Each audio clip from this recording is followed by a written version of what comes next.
pemimpin di negeri ini, presiden, pemimpin negara kita pun tak ada lagi malunya. Berkali-kali menipu rakyat, berbohong di depan kamera, direkam orang, didokumentasikan. Kalau diputar ulang apa yang dia cakapkan itu masih bisa kita lihat lagi. Tapi tetap juga masih sering berbohong. Hari ini dia katakan A, besok dia katakan B. Lain yang dia ucapkan, lain yang dilakukannya. Seperti tak ada bebannya untuk berbohong itu. Saking sudah terbiasanya melakukan kebohongan, tak ada majunya.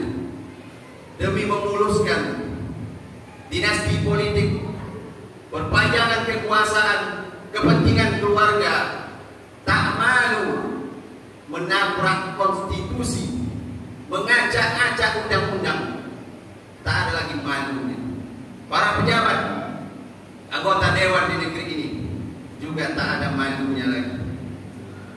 Mereka ngakunya wakil rakyat, tapi ketika harus membuat undang-undang untuk menolong rakyat, bertahun-tahun pun tak selesai-selesai. Namun begitu untuk kepentingan kelompoknya, kepentingan kekuasaan, bisa pula undang-undang itu disulap satu hari selesai. Untungnya tak jadi disahkan, karena masih ada takutnya melihat ribuan orang turun ke jalan.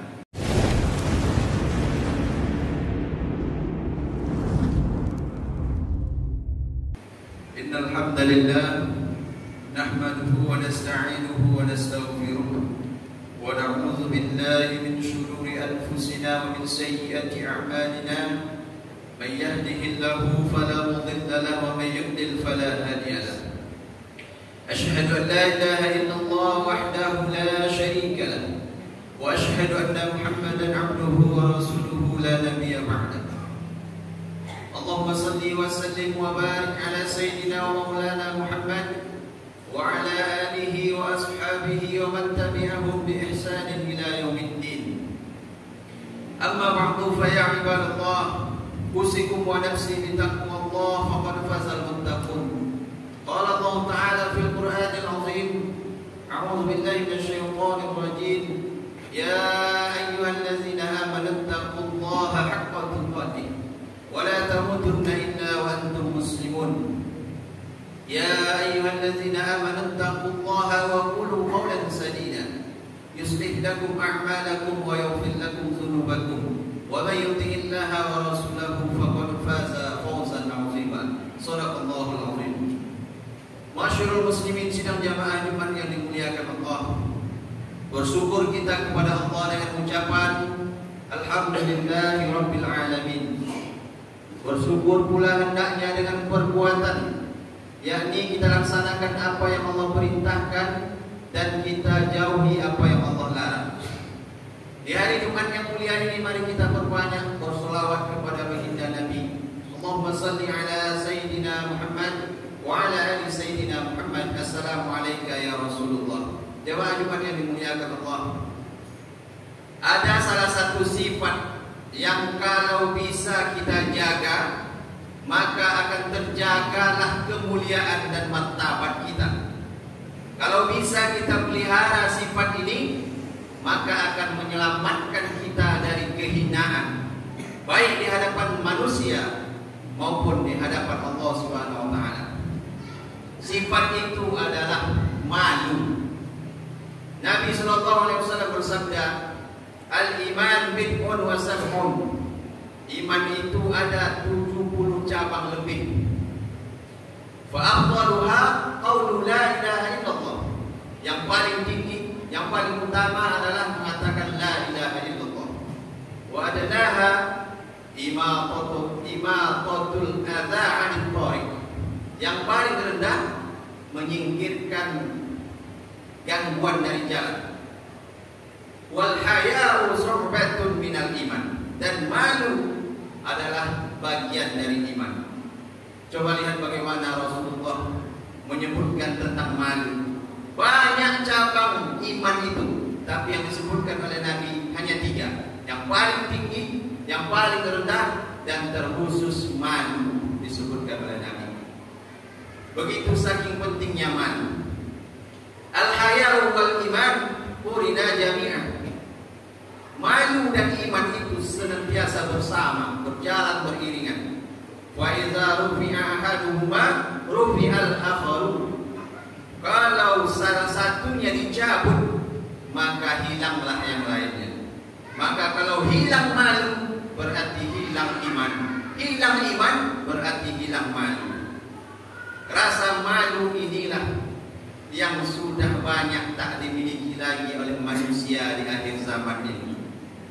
Dulu anak-anak gadis kalau keluar rumah berjumpa dengan laki-laki yang bukan mahramnya, nampak oleh orang malu. Tapi sekarang anak-anak gadis, anak muda, laki-laki, perempuan bonceng sana, bonceng sini. Kecepatan 20 tapi pegangannya 120. Tak ada malunya.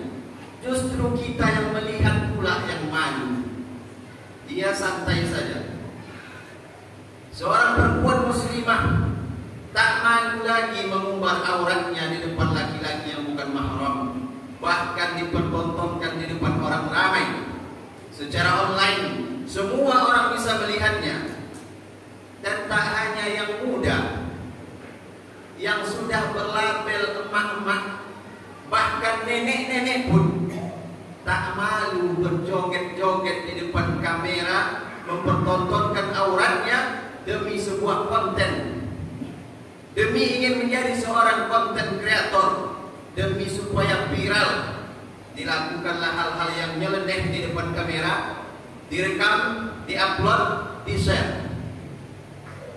Sehingga beberapa waktu yang lalu masuk ke berita TV nasional, TV One, rombongan ibu-ibu berjilbab berjoget-joget di suatu acara sambil mabuk, nampak botol bir di tangannya sambil minum. Naudzubillah. Tak ada lagi rasa malunya. Justru kita umat Islam yang dibuatnya malu. Hari ini di channel-channel YouTube akan kita jumpai orang-orang yang tak ada lagi malunya. Bahkan bangga dia menceritakan berapa kali dia pernah berzina, berapa kali dia selingkuh, dengan siapa, di mana, bagaimana. Tak ada malunya. Kalau dulu orang ketahuan berzina malu, tapi hari ini justru bangga dia menceritakannya. Tak ada lagi malunya. Para pemimpin di negeri ini, presiden, pemimpin negara kita pun tak ada lagi malunya. Berkali-kali menipu rakyat, berbohong di depan kamera, direkam orang, didokumentasikan. Kalau diputar ulang apa yang dia cakapkan itu masih bisa kita lihat lagi. Tapi tetap juga masih sering berbohong. Hari ini dia katakan A, besok dia katakan B. Lain yang dia ucapkan, lain yang dilakukannya. Seperti tak ada bebannya untuk berbohong itu. Saking sudah terbiasanya melakukan kebohongan. Tak ada malunya. Demi memuluskan dinasti politik, perpanjangan kekuasaan, kepentingan keluarga, tak malu menabrak konstitusi, mengacak-acak undang-undang. Tak ada lagi malunya. Para pejabat, anggota dewan di negeri ini juga tak ada malunya lagi. Mereka ngakunya wakil rakyat, tapi ketika harus membuat undang-undang untuk menolong rakyat, bertahun-tahun pun tak selesai-selesai. Namun begitu untuk kepentingan kelompoknya, kepentingan kekuasaan, bisa pula undang-undang itu disulap 1 hari selesai. Untungnya tak jadi disahkan, karena masih ada takutnya melihat ribuan orang turun ke jalan. Memang malunya tak ada lagi, tapi takutnya masih ada melihat orang ramai itu. Memang sudah tak ada lagi malunya para pejabat yang digaji, difasilitasi, lengkap fasilitas yang diberikan oleh negara. Gajinya puluhan juta, bahkan ratusan juta, tapi tetap juga masih korupsi APBD, korupsi APBN, korupsi bansos, korupsi raskin, beras untuk orang miskin, korupsi subsidi untuk orang-orang yang kecil, memang tak ada lagi malunya. Yang lebih parah lagi, sudah ditangkap di KPK pakai rompi oranye, masih bisa dia tersenyum di depan kamera melambaikan tangan. Betapa tak ada lagi malunya.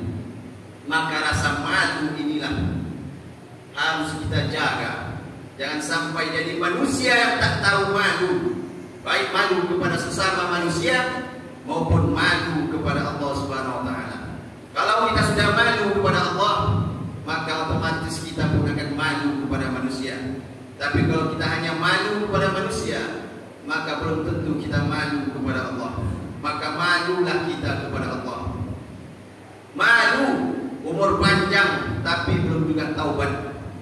Malu lama hidup di dunia ini tapi tak pernah ngajak orang berbuat baik. Malu badan sehat diberikan oleh Allah tapi malas ibadah.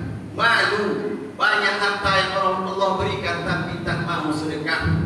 Malu sudah tua tapi duduknya masih lama di kedai kopi daripada di masjid. Masih lama ngobrol tak tentu arah daripada baca Quran dan zikir. Malu yang masih muda, punya tenaga, punya waktu, tapi tak berbuat apa-apa untuk agama ini. Malu dekat masjid tapi tak pernah ke masjid, tetangganya musola tapi tak pernah datang berjamaah. Malu punya waktu dan kesempatan tapi tak pernah ikut pengajian. Malu, malu, malu. Malulah kita kepada Allah.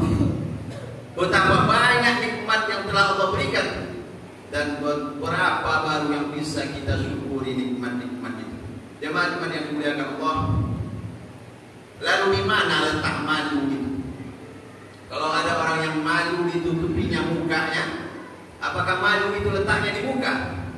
Maka malu letaknya wa inna fil jasadi mudghah.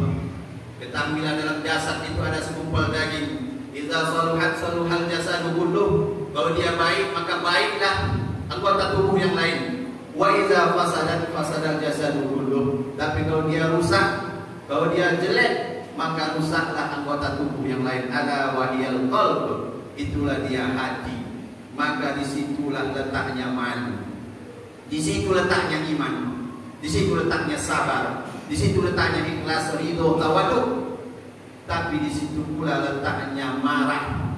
Di situ letaknya benci. Di situ letaknya hasad, sombong, riya. Maka kita bersihkan dulu hati itu dari yang kotor-kotor. Kita buang dulu yang jelek-jelek, baru kita isi dia dengan yang baik-baik. Kita isi dengan iman, diisi dengan tawakal, diisi dengan tawadu, diisi dengan qanaah, dan diisi dengan malu. Apa yang membuat orang itu malu? Maka biasanya orang akan malu dan segan kepada orang lain kalau dia kenal dengan orang itu. Ketika ada orang yang kita kenal dekat mengundang kita datang ke rumahnya, ada acara, maka malu kita, segan kita kalau tak datang, karena kita kenal dengan dia. Maka kalau ada orang yang tak malu berbuat dosa dan maksiat, berarti dia tak kenal dengan Allah Subhanahu wa taala. Makanya ulama tasawuf mengatakan awwaluddin ma'rifatullah. Perkara pertama dalam agama ini adalah mengenal Allah. Bagaimana mengenal Allah? Dengan mengenal sifat-sifat Allah. Maka ulama Ahlus Sunnah wal Jamaah, Imam Abdul Hasan Asy'ari menyusun suatu metode untuk mengenal Allah yang dikenal dengan akidah sifat 20. Wujud, idam, baqa, mukhalafatul li hawadisi, qiyamu bi nafsihi, wahdaniyat, qudrat, iradat, ilmu, hayat, basar. Maka itu adalah metode untuk kita mengenal Allah. Dan di antara sifat 20 itu ada satu sifat ilmu. Ilmu artinya Allah Maha tahu segala sesuatu. Sesuai dengan ayat wa huwa bi kulli syai'in alim. Dia Maha mengetahui segala sesuatu. Maka kalaulah satu sifat ini saja kita kenali, kita tanamkan dalam hati kita, betul-betul kita yakini, kita pegang kuat-kuat, pasti akan muncul rasa malu. Karena apapun yang kita lakukan, di Dimanapun pasti Allah tahu. Dimanapun kita sembunyi, berbuat maksiat, berbuat dosa, meskipun tak ada yang melihat, tapi Allah Maha tahu. Maka rasa malu itu dipupuk dengan mengenal Allah. Siapa namanya? Allah. Adakah yang selain Dia? La ilaha illa huwa. Tak ada yang berhak disembah selain Dia. Bagaimana sifatnya yang lain? Al-Hayyu, Dia Maha hidup. Al-Qayyum, Dia Maha mengatur makhluknya. La ta'khudhuhu sinatun wa la naum. Dia tak pernah mengantuk dan tak pernah tidur. Jam 2 malam datang diam-diam masuk ke rumah orang lain ketika semuanya sudah tidur. Tapi ingat, ada Dia yang tak pernah tidur, yang Maha mengawasimu. Maka malu.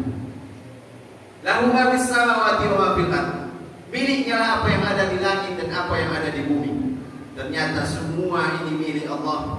Bahkan diri kita pun milik Allah. Apa yang kita punya milik Allah. Maka malu kalau masih sombong karena merasa kaya, banyak harta. Malu kalau masih angkuh karena merasa punya kuasa, merasa punya ilmu.